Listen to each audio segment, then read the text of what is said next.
Hi guys, you're welcome to my YouTube channel. My name is Yvonne Princess Shawango. If you are new here, you're welcome to like, subscribe, share, and comment. And I've got a guest. Let's toast to the guest. Happy New Year, guys. Yeah, Happy New Year, guys. It's a happy one, eh? Anyway, introduce yourself. My name is Kudzai. My surname is too long, I can't. Okay. His name is for fast speakers. My name is Kudzai, yeah. Most people know me by Kudzai. Okay, let's start with icebreakers. Would you rather be at the desert or at the sea? And why? Desert is too hot. So you choose the sea. I choose the sea, but it's cold as well. But you have to pick a part. Sea. The sea. Yeah. Okay, but why? Okay, it's beautiful. It's quite calming. Peace. The water. I think water brings peace, actually. Okay, and you love peace. Yes. Are you a peaceful person? I don't know. I think I'm 50-50. I can be toxic. I can be peaceful. Okay, I bring everything to the table. You're tropical. Yeah, I'm tropical. Okay, good. And then, are you a reader or do you listen to podcasts? I listen to podcasts. What's your current podcast that you listen to? Okay, I listen to Mpumi. Okay, is that your favorite? She is. And Mpumi, okay, there's Wisdom Wellness, and there is Mpumi and Our Love Journey. Yes, Our Love Journey. So you love Our Love Journey more. Okay. And then there's this guy. Okay, it's a bit toxic to listen to the guy, but it's lovely. So isn't it G? No.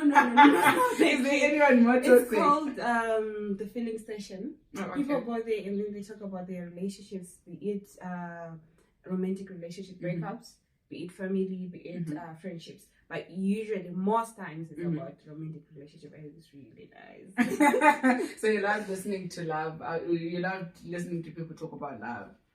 No, yeah, kind of. I do listen to those morning inspiration, but not. I don't like the motivational ones. I love the ones that have to do with Bible. Oh, okay. Bible. Usually the 5 to 6 minutes, like the morning verse that carry you throughout the day. Oh, okay, that verse. Okay, so yeah, guys, this is a very lightweight Employment Wednesday video, like very, very, very light. We're starting the year easy. We're only gonna get a little bit serious there by August. Jokes, but jokes. Which we're starting a little bit easy. So we're just gonna have a conversation surrounding being a working professional, what it takes, the anxieties, the advantages, the disappointments, and the things that we encounter. So how has it been for you transitioning from uni to actually working? Okay, it's a big one. At school, it's more of theory. Sure. And they don't really teach you what happens in the real world in terms of, I think, everything.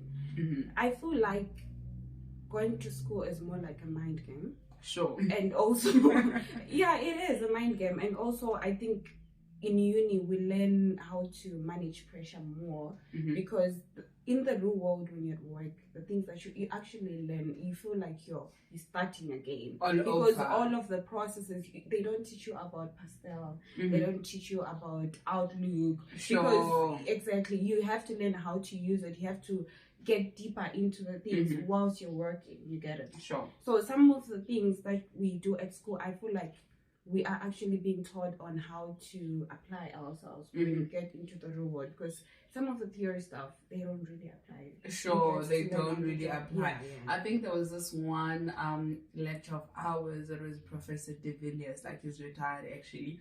He said something on our first year orientation, right? He was explaining how when the year starts it's a full class, second year it's half of you, third it's a quarter and stuff like that, and not everyone is going to graduate on time, right? And then he was also telling us how being in uni is such a huge pressure, right? And he was actually telling us also how when you get to uni, they tell you scrap out everything you've learned in high school, Yeah. because uni is also a different ball game altogether. And then I think that's the same thing when you go into the workplace. Yes, some few things may apply, but really like maybe 5%. So you're required to scrap out your uni attitude. Like for instance, there's people that will cum laude in uni, right? Yes. But in the workplace they struggle. So they'll tell you that scrap off that mind that you're a distinction student, or you're a smart or an intelligent or book smart student. This is at work. At work, we work with people that work well under pressure. We work with people that are hard workers, people that practice, people that want to know more, people that want to learn, people that have the willingness, you know. Yeah, so how did you like find it? How was like your first day at work? Okay, my first day I was actually alone. Because it's a small company, there's not a lot of us. And the person was supposed to be like mentoring me, walking me through the processes and whatever I was supposed to do. She wasn't in. Sure. Yes, so she had to come in during the day. And so I was a bit nervous. You know, after an interview, you say, "Oh, I'm very good at Excel. I'm very good at this." And then they say, do yes, it. exactly. Do They it. give, okay, I had my laptop on. I'm like, what am I supposed to do with this? What am I supposed to, like, Sure. you're trying to figure out what you're supposed to do, but at the same time, you're like, now I'm tapping into the real world. I'm going to work. Even if I passed, I did my degree at graduation. Sure. Like, I don't think it's gonna apply, because now they need to tell me what they have been doing, what I'm supposed to be doing, and also how can I improve improve it. How can I apply myself into this whole thing? You get it? So I was quite nervous. But the people were nice. They came. It's a sales company, so they came in the morning. You know, like, oh, my mom is gonna come, and then they'll walk you through the whole processes and what you're gonna do and stuff like that. But yeah, I was actually alone. And then they came. I think around 12. Yeah. Did you have any culture shock or anything like that? Did you struggle with anything in terms of like fitting in? Because you know how sometimes in uni you have this community of friends and stuff like that. Then now you have to go into a new company whereby you have to make new friends. Yeah. You have to get used to how people do things. Maybe there's a loud person, there's an introverted person. Now you have to adjust all of these personalities. Did you have any difficulties? Okay, with me, even in high school, from one high school to another high school, even primary to another, I have a thing of, like, I don't fit in that easy. Okay. I give myself time. I give myself space. So you're always the misplaced puzzle. Yes, I remember there was a time in high school I had to move from another high school to another high school. For the first 2 weeks, they didn't know me. Really? Yes. Like, even my voice, I would speak to the people who were like around me, not like my loud voice in class or anything like that. They thought I was actually very, very, very quiet up until, I was in high school. I was beaten. I wasn't speaking during study, and then I was just like, no, guys, I think we have to keep quiet because I can't be beaten. And then everyone was like, what? Yes. So you can speak. Yeah, sure. So I analyze characters, how people are. If you give me advice, I take it and I listen. I don't respond most times until I get used. So funny thing, when I started working, I had a belief that I can't make friends. Sure. But what made you think like that? Because of my previous partner. Okay. Yes. So he had a thing, like, we used to talk about work most time, because I wasn't working, so he would tell me his experience, I would tell him my uni experience. I was in uni, so like he never used to, when posting, he wouldn't include his workmates because of his. So he excluded them from the status and stuff. Okay. Yeah, I got to understand why. Okay. Yes, at that particular time, and it made sense. So I went to work with that, attitude of excluding everyone. Yes, like, I can't be friends with my work and we're here to make money, no games and all of that. I can't be friends with my workmates. They can't know about my personal life. Sure. And then as time went by, they became family. They became very close. That even if I post something, we can laugh about it. Like, we saw you, how was it? Oh, you look good, It wasn't personal. And I even managed to have a friend. She came after me, but we became friends. So my perspective regarding being friends and not opening up to your workmates or maybe showing them what's happening in your life changed because of the group that I'm working with right now. Yes. Okay, no, that's a good one because I personally I believe that you come as you are. Yeah. I like I'm not friends with everyone, right? But I like people knowing what they're dealing with. Yes, so I don't exclude church people from my statuses. I don't exclude my parents. I don't exclude anyone, so that they know the person I am. I am not trying to have 50 million personalities. I know sometimes people would say it works for you to have a work persona, have a home persona, whatever it is. But I struggle with switching between personalities, right? Yeah. So half the time I want like people that I work with to know. My bosses know I love being out and about. They know I like things, you know, even make jokes about it at the office. You came late, you were hanging over, or whatever the case may be. Then we laugh about it and keep it moving. And also I think because the company I work for is a safe space, you know, so it's not like I'm afraid to be. I'm okay with being the loud person. I'm okay with laughing. Actually, people get concerned when I don't talk. People get concerned when I'm not laughing. Like, okay, what's wrong? They even call me like Radio 2000 or something like that. Because like I'm always talking, I have my own opinions and all of that. So yeah, I think with me also, it wasn't as hard making friends, right? But my friend, my close, actually funny quick story, right? So I get to where I work. There were already two candidates, right? A girl and a boy. They had their own relationship. They were close and stuff like that, right? Then I come, me being the person I am. I also believe that I can't make friends, but God gave me a special gift. People like me. People come to me. People. I attest to that. So people come to me. People are drawn to me, right? So I get there, there's the two candidates, and then there was also a new associate, right? Me being I am, I'm always talking and stuff like that. So this girl, like my friend right now, right? She's not fluent in Zulu. She can't speak Zulu, right? Yeah. She does understand here and there. Then the guy whom she was close with can speak Zulu and all of that. Then I come. Then I create a space where sometimes we speak in Zulu. Then she feels left out.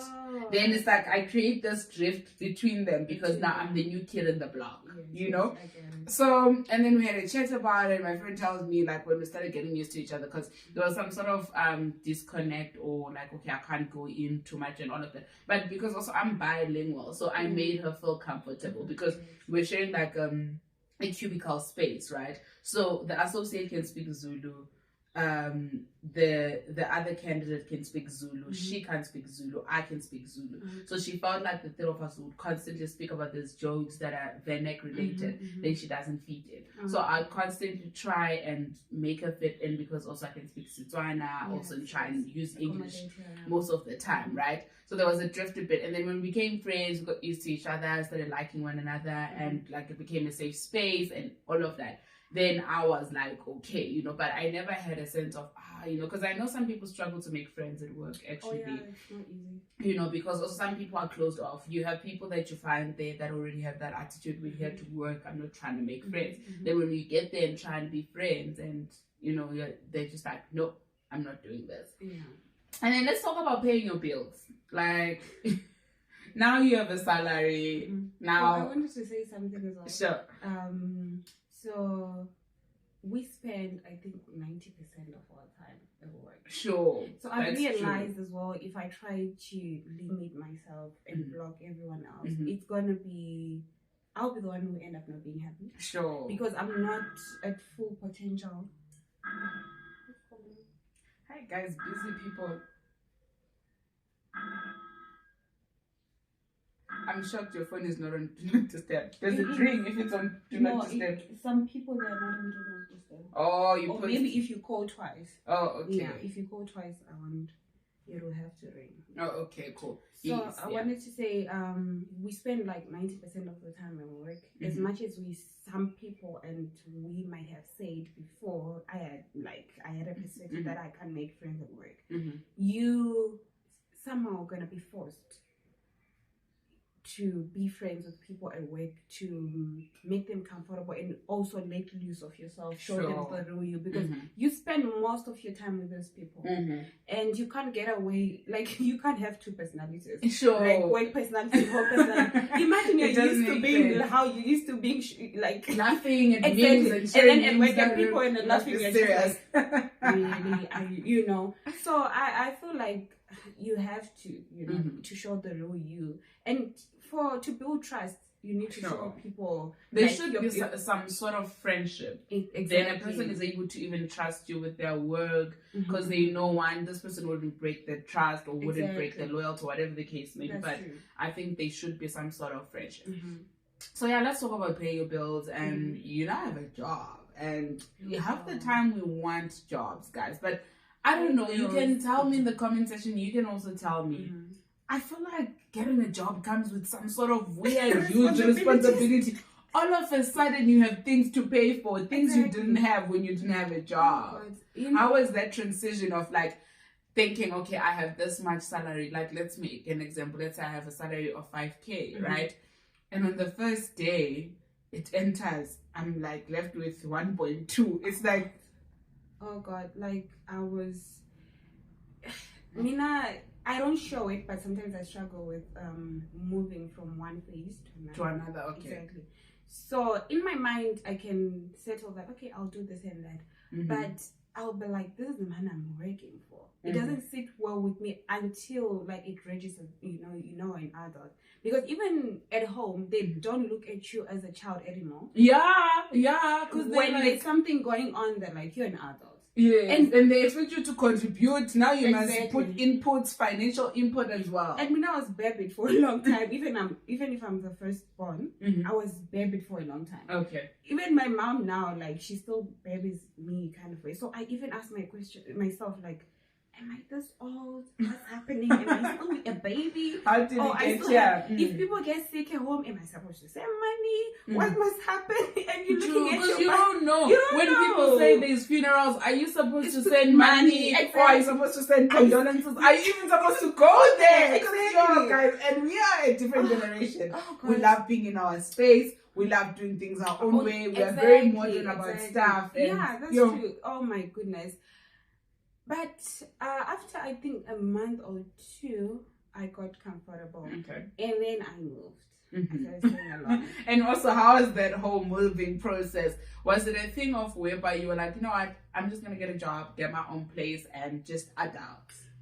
Okay, so for me, I was like, okay, I'm going to get a job and then save a bit and then move, you know. You want your own space. Sometimes you come back from work, you're super stressed, and now everyone is there at home, you want to entertain them. True. And they're going to ask people at people's houses. You have to respond because you're in my house. Hello, if I'm going to say, how are you? You must say you're not okay. If you're not okay, you must tell me what's wrong with you. Yes, and that time you're like you're not mad at anyone. You're just frustrated. There was a lot to do at work. Sure. And sometimes you don't want to talk about it. I'm in the finance sector. I can't just talk about my stuff. It's true. And also talking about people's money is like it's very confidential. So sometimes things that happens, I come out of a meeting, I'm super stressed, I'm super frustrated, but I can't talk about it with anyone. Sure. Because, okay, part of my job is to be confidential. Like I'm not supposed to say disclose the information that I have.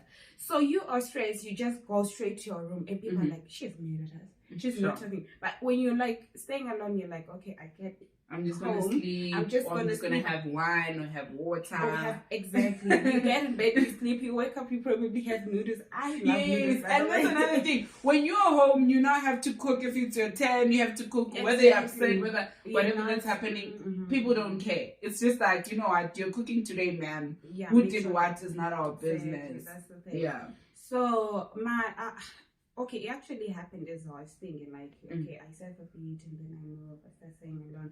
But you don't think about what really happens when you're not alone. Sure. Because... and I think before you go into the now you're alone, I think also we don't think about the process, right? Because in our minds, it's like, okay, I want maybe a 1-bed apartment, or I want an apartment like this. Maybe they're going to require me a 10K deposit or a 5K deposit. I'm going to say 5K, and then I'm also going to get 5K for rent, and then I'm going to do electricity and all of that. Yeah. What we don't realize also is how many places do you need to view to be happy?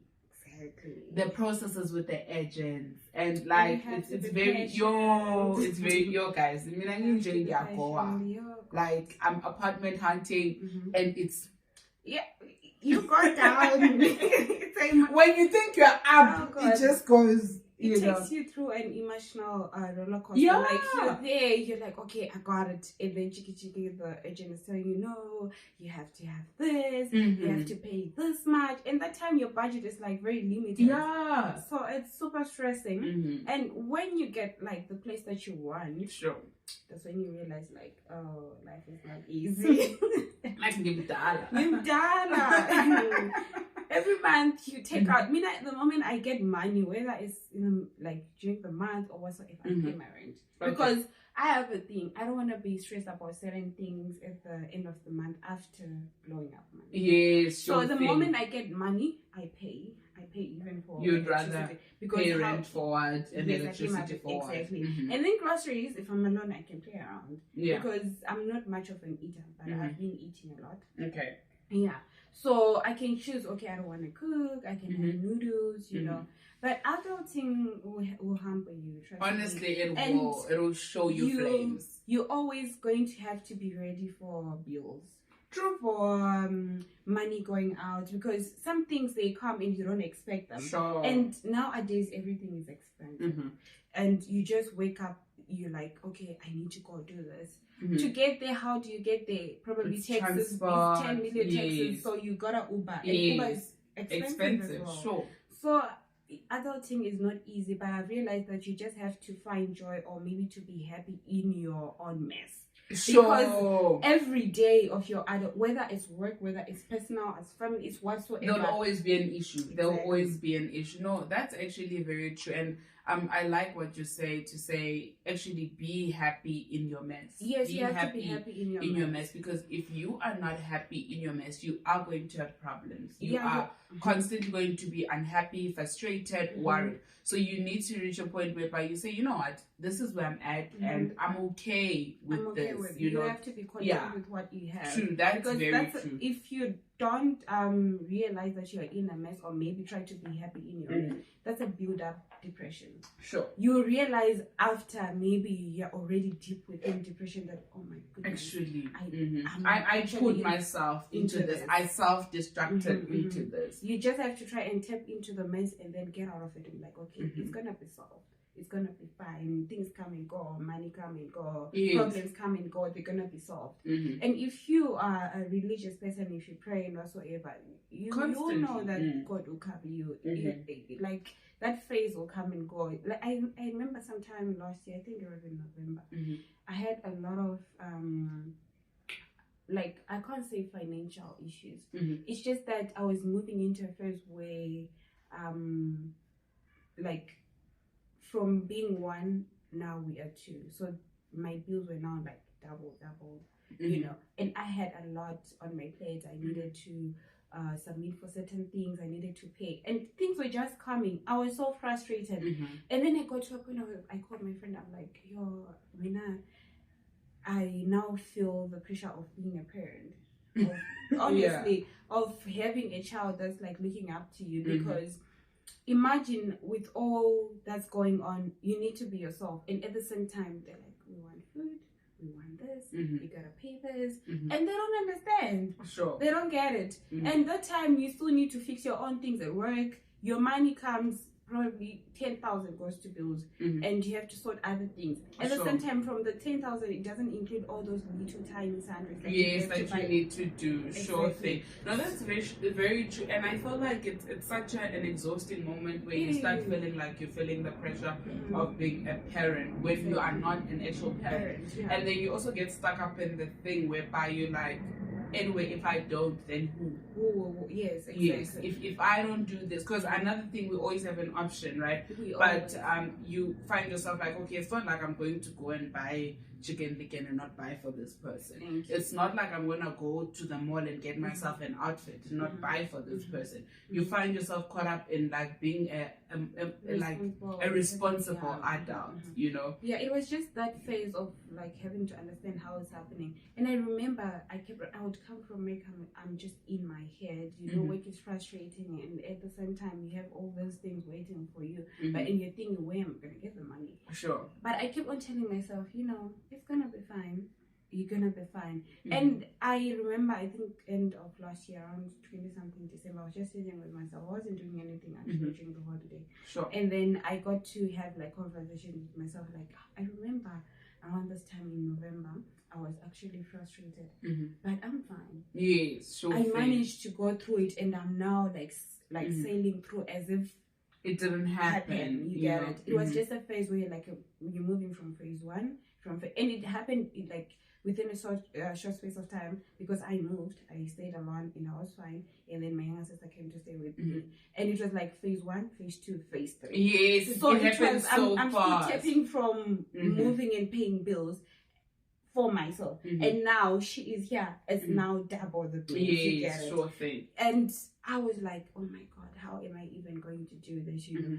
And then the more I kept telling myself that you're gonna be fine, it's gonna be okay. It started getting better. Yes, it starts getting and better. I even like forgot that I was at a phase where I was like, okay, how am I gonna manage?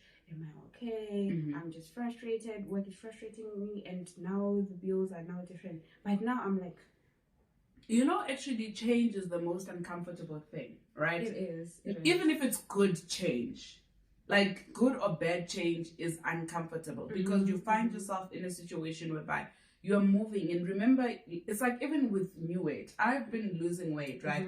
Other days I feel so good, right? But there's other areas I'm like, oh, flip, this is now defined. Exactly. Why am I thingy bones showing like this now? And what I'm not realizing is that actually me going through the process of losing weight, and I love it and all of that, there will be other areas that are more defined in a way that can be uncomfortable for the first few days or months, but eventually you get comfortable or you get used to it. I feel like that's just how life is. We need to get to a point whereby we are okay with things happening. We need to allow process. And I love what you're saying, Guti. If you are a believer, there's this constant confidence. People always ask me, how are you always so confident that things are going to work out? I know the promises God made to me, right? If he promised to give me a life in abundance, if he promised to never leave nor forsake me, he meant that. So he's not going to leave me because of a small financial issue. He's not going to leave me because of a small conflict at work. He's not going to leave me because of new bills. He's not going to leave me because of moving and stuff like that. So, and I think it's always also important to be firm in what you're trying to do. Be firm in your new choices, your ideas, whatever the case may be. Because half the time we tend to fret or step back when you come across those issues, like for instance with you moving out and then also at some point having to stay with your sister for a while and all of that. Another people will be like, let me go back home. Exactly. This is I'm not doing this. But also your character is tested in you being resilient, in you actually saying, you know what, I'm supposed to be having chicken licken every day, but now I can't have it because now I have to buy groceries with my little sister. But it's fine. It's uncomfortable, but it's fine. It's a passing season. It's not going to be every day. Yes, I feel like all this, they are like I can't. Maybe the word trading is not the word, but yeah, they're like preparing you. Exactly. Sure. Yes, it's preparing preparation. You for something. Because look at you, you're trying to move out, right? You want to have your own apartment or whatsoever. This is the first time you're moving. The second time you're gonna move, you'll be fine. Yes, it'll be very much. Exactly. I know what I need, what I like, what I don't. I'll have the right connection. Maybe 6 months prior. You know what? Let me even make an example. Even before, like, I moved second. It's like, for instance, you moved out first, right? And constantly I have these moving out conversations. I feel like God, did it for you, prepared you for your next moving. But I feel like also God helps you prepare others. Exactly. You see, so it becomes so much easier for me because now I know, your friend, don't do it now. Do it like in the next couple of days. It's going to reduce. You've gone through that. Had you not gone through that, I'm likely to make the same mistakes. I'm likely. to make the same mistakes or be in the same, like in the same issues that you found. But now, because you've gone through that, I'm able to actually say, okay, you know what? Yeah, I'm gonna wait. Maybe I should not move out in February. Maybe I should do it in March because you know, during this time it's expensive, or it's like this, or actually, I don't know, you can negotiate your rent. Or whatever. I thought, you know what, if a person says 10,000, it's 10,000. But when you were talking to me, like, okay, we could negotiate, this person offered this. And then I'm like, oh, actually, this makes the process better. Much easier, yes. You know, so I feel like also it even takes, I think the whole year I'm going to be talking about purpose. I don't even know why. But it takes me back to how everything is divinely orchestrated in our lives.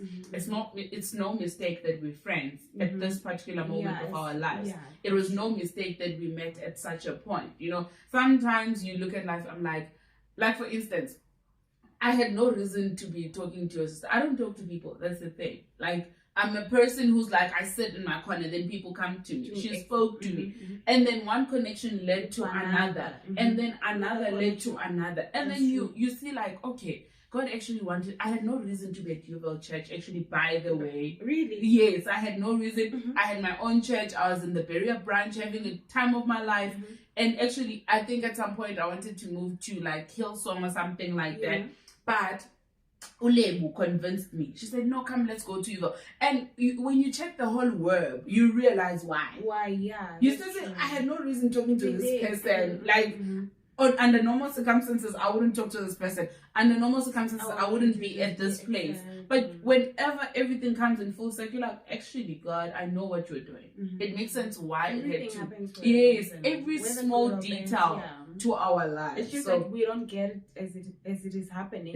You're just like questioning, why am I going through this? Why is this happening? But months after, you sit yourself like, oh, okay, this is why. Yes, sure thing. This is why. And you get to understand, like, in every situation, even when you're hurt, even when you're pain, you'll be like, okay, this is happening for a reason. I just don't know now, but I will know. But let me just go through this whole phase of grieving, of crying, of you know, disappointment and whatsoever. But 2 months later, 3 months, even a year later, you sit down with yourself like, this is why. That's very true. That's very true. I love it.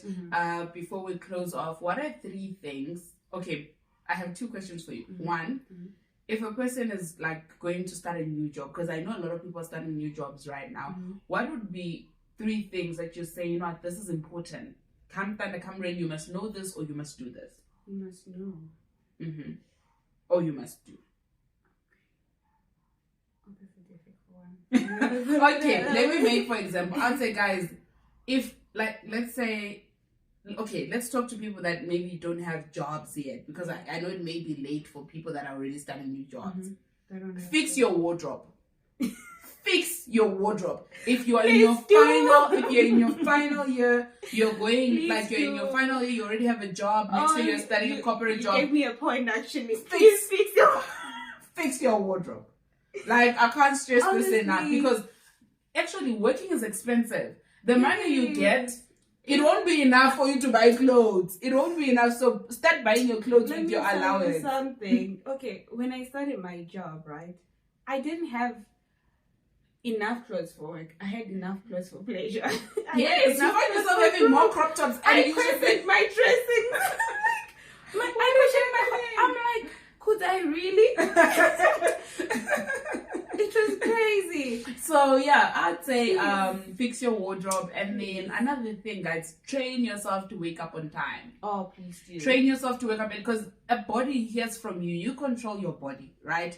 So if you're constantly sleeping until 12, or you sleep in the AMs, I know there's people that sleep in the AMs, they're able to wake up on time in the morning, right? Sharp, good for you. But if you're those people that can't, normalize sleeping at 10, 11. You are up by 5, 6. You do your things on time. You're punctual, right?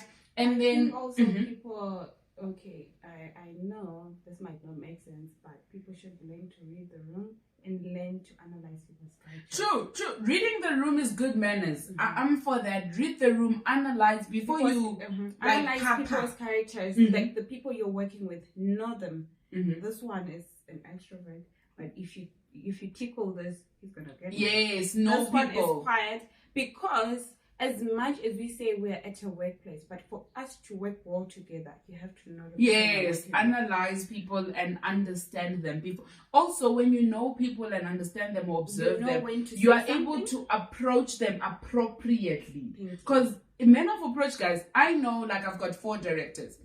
Interact them, all of them, I interact with them in respect, but different ways. Because I know how they operate. I know this one, there's no I can walk in and say such a thing because it's going to be hell will break loose. That's true. I know that one, I can say this. I know that. Also, you can respect working someone, style, but you'll be joking together, like before a meeting, you can mock each other. But with the other person, you can't. You just get a meeting done with and then you keep it moving. So it's very, very, very important that you do that and understand who you work with, like the working style of a person that's supervising you at that particular time. Study characters. Like, I think that's one of the best when your workmates are good and not good. Because you can tell this one is jovial, but when she's quiet, she might not be well. So we can't play with her like be attentive. Yes, if we get to her, we're like, are you okay? If they say they're fine, let's respect their space because we know that they're not okay. Sure. So if you're going to joke around or maybe give her work, we have to, maybe take a little bit, a step back and be like, okay, today they're not okay, but we know tomorrow they're going to be fine. And then tomorrow be like, okay, if you joke around about things, you'll be like, yesterday we were not fine. What was happening? Yes. Is it some jollo? And then you laugh about it. And then the person is able to open up. And then I think another thing that I've learned, actually, I haven't learned it properly. I'm trying to employ it this year. This is going to be a hard year for me in terms of how I have strict boundaries, even for self, right? Guys, learn to budget. Don't just spend. Please. Me, I like spending. Like, please. I think for the past years, I've been working since I was 16 or 17. I've been spending. I don't mind paying for things that I didn't even eat. Really? I'm the girl. If any character about me, friend, we go out and there's issues about paying for bills, I'm the girl who swipes, even if it wasn't in my budget. Like, what I can do is, right, we go out together and then for some reason your money doesn't add up, or maybe you need to go and the bill hasn't come. I can cover for you, but the next outing you can. Okay, sure thing. And I don't even like the whole, these people that do health is like, I seldom, I'm so fortunate that my friends understand this concept. I do not like this whole thing of dividing. So if I call you and say, unless we agree, there's times where you agree that actually we're going out, we're both broke, so no one is taking care for the whole bill, then we're going half-is. We've spoken about it, right? But half the time it's like, hey friend, let's go out. You settle the bill, or we discuss. I know I have, like, my friends, we discuss, hey friend, let's go out. And then I tell you, hey friend, I only have 1,000 rand. So when you get there and start ordering non-stop cocktails, it's on you. It's on you, yes. Right. So it means we can only have like decent meals round about with my 200 and something, then have a bottle of wine. And then, I prepare people, because I think these conversations are also important. We never have those conversations because sometimes you assume a person has money. Then when you get there, they're telling you pay for the tip or pay for something, you get upset. But it's a thing of you didn't communicate of the budget. So I think one of the things that I want to learn, like, I have a budget in my head, right? I'm like, I'm going to do this, these are my bills. But I've started watching like money conversation. I think this year I'm big on money and purpose, right? I had a conversation with some company last year, like it was a 45 minutes, session where they talk about saving and whatever. Because I'm so conscious, I'm so big on saving, but sometimes I can't save, but at the same time I can't be broke. Sure, I hear you. So I don't like being broke. It's seldomly that I don't have money at all, So I always like having money and all of that. But also remember, sometimes the money we have, it's kept for emergencies. I would like to have money that I can actually save and say, this is savings. Even if anything happens, I still have emergency money, right? So I was like, this year I need to get to a point where I budget like properly, and then you don't touch the savings. Yes, That's what I'm planning to do as well. I don't touch the savings. I budget, and like I said, I have a budget in my mind. But guys, write it down. If something is in your head, put it on paper. Put it on paper. See that paper every single month. Don't deviate from the paper. I'm learning that. Let's learn that together. We'll come back in December and say how it's working out. But work on your wardrobe. Learn people's working style and read the room. It's important. It's good manners. have a budget. And then I think also don't just wait for your salary and then you like rent what budget. I'm gonna buy. Like when I go to buy groceries, I'll be like, whatever I bought, if it exceeds 1 point something, it means I'm taking this money from whatever. And I'll deprive myself from something. Yes. And then if I get there, it's 1 point something. And then those discounts get back to 1.2. I'm like, thank God. You have an extra 300 to 1.5. Now I can spoil myself. Sure. Something. Yeah. Because I think guys, be a planner. Teach yourself to plan. Teach yourself to budget. And I guess also one of the things that you're saying that it's important to save, just say. Okay, then your last words to the people, to the subscribers, and then we're closing off because I think everything we've been going on. Happens for a reason. Everything happens for a reason, whether it's good or bad. Like that's my belief all the time. It walks me through, and whenever something happens, don't limit yourself from going through it. If you have to cry. If whatever, don't get mad at people for leaving you. Don't get mad at people for doing something they were supposed to do, they were not supposed to do to you. And then like just believe something happened for a reason. People live for a reason. And if you're at work, I think be open. Okay, I love it. Yes, be open, because you work with those people 5 days. Guys, we always at work. I know, and like we have 7 days. With us lawyers, beggy. Like in construction, Sunday we work after hours. So technically, these are like. Teach yourself to like your employees, your colleagues. I don't know how. You don't have a choice. Yeah, like you don't know how many years you're gonna work with them, because you can't. You could work there, make associate, make director, make partner. If you are going to stay that long, you have to learn to like the people that you work with. Because unless if you're leaving, if you're here and you're leaving, good for you. Then you can put yourself in a box. But if you have long terms with the company, learn, teach yourself to work with people well. Teach yourself to like. Okay, love, it's a stretch, but like the people that you work with, because I believe there's nothing that can be sorted out, guys. You can have issues and all that, but when you communicate effectively, you are able to actually create a grand, bigger picture. Because if you're not in good terms, trust me, the company goes down. But if if you're in good terms and you understand each other, understand who's who, you'll be good. But anyway, guys, don't forget to like, don't forget to subscribe, don't forget to share, don't forget to comment, don't forget to be love and like. God bless you. Mwah.